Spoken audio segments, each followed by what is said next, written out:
We were discussing off camera how the evolution of Cook's rhetoric really began in an interview you gave with him a long time ago. Yeah, it was the last year in Chicago. We were doing just an interview for NBC, and I asked him what he would do if he was Mark Zuckerberg, and he said, I wouldn't be in this situation, and then went on from there, starting talking about privacy, which is a good thing for Apple to talk about. It's a good, on lots of levels, a marketing thing. It's what they're like. It's a good, they've made commercials about it since. And this is just him continuing to talk about that topic. He's been ratcheting it up over time, which has been irritating a lot of people in Silicon Valley, largely because they have no, I don't know what, they don't have any... No defense. No defense. They don't have any defense, and yet they're aggrieved that he's mentioning these things. And I'm sure they're furious today. This seems like a big jump from him. A couple of turns of phrase especially jumped out to me. This industry, he's not pointing to just social media. He says this industry, and then he says every day there's a headline. So, I mean, these are the things that people who are accused of being anti-tech are saying, and now it's Tim Cook. Well, you know, Tim Cook is the most anti-tech executive, right? I mean, I think they're trying. It's both a good thing for Apple to talk about this, and at the same time, I think he genuinely cares about it. This is an issue I hate to say adults care about, but you know, what's interesting is, you know, I've been on this for a while, and it's the same thing, the chaos, the amplification, the weaponization, and I think anybody who has any sense of like this, there's a problem here, has to say something, and I think he's one of those people.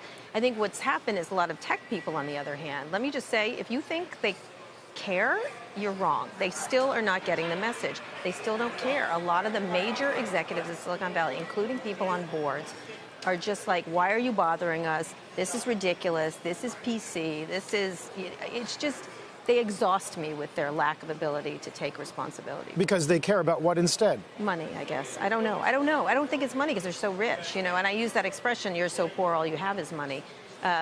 It's just, you know, it's interesting, and I don't think Andy Jassy's among these, but one of the things he said about facial recognition is not, this is problematic. He's like, well, we'll do things until it's not legal. And well, even that's very different from this is probably bad and problematic, and we have to think hard about it, then we'll do it until you pass a law. Even at Code, the Instagram guys and Facebook guys, we're sort of arguing, oh, well, this Apple thing that they're doing with sign in with Apple, I don't know if developers are going to want it.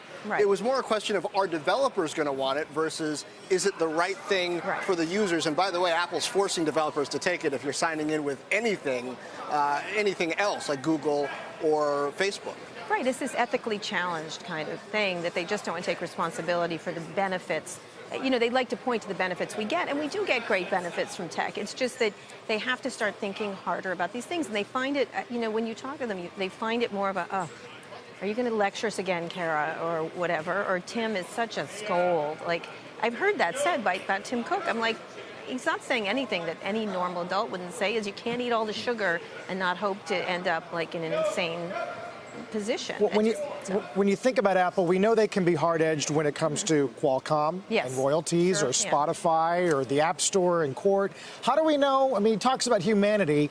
What solution is he providing other than buy Apple? Right, exactly. I mean, that's the problem. I mean, unfortunately, Apple's done a lot of things that they have problems with. And, you know, to be fair, they have tried to correct some of the stuff that they've done.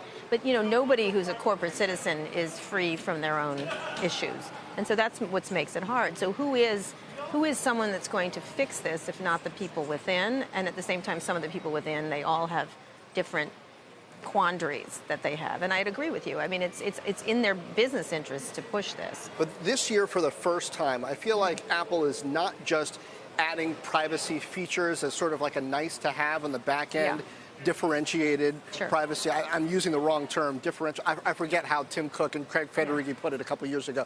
But they're actually applying pressure through this sign-in with Apple and some other features, kind of upping the ante and daring the industry to react to it. And I wonder how that's going to play out. Well, I don't know. That's the thing. I mean, I think it's the question is, do users care? And should users have to care? I mean, you don't, like, again, you don't have to, your water you assume is clean, except if you live in Flint, Michigan. You assume the air, you know, I mean, you assume a lot of things you shouldn't have to go out and do for yourselves with lots of things. So the question is, is the government going to step in? And I think that's really the end. That's who really is responsible for this kind of stuff. And so I think he's, like a lot of people saying, this needs to be regulated. And by the way, these people need to think twice about what they're doing. But I think that's a lost cause. Honestly, when I listen to some of them after all this, they're still astonishingly whiny and victimized. I just literally have never seen the world's richest people feel like victims. Well, they obviously do it in private because no one's saying that in public. I get texts. I get emails. It's just like, you know, they just don't like any of it that ruins the party. Like, oh, you're such a bummer. Bummer. If I hear the word bummer about myself one more time, I am not a bummer. I'm a bummer sometimes. Don't your kids ever say that to you? My kids are more adult than some of these people. My kids, when I say clean your room, they'll go, Mom, that's so terrible. They're like, you're right. I just don't want to. That's different. Right.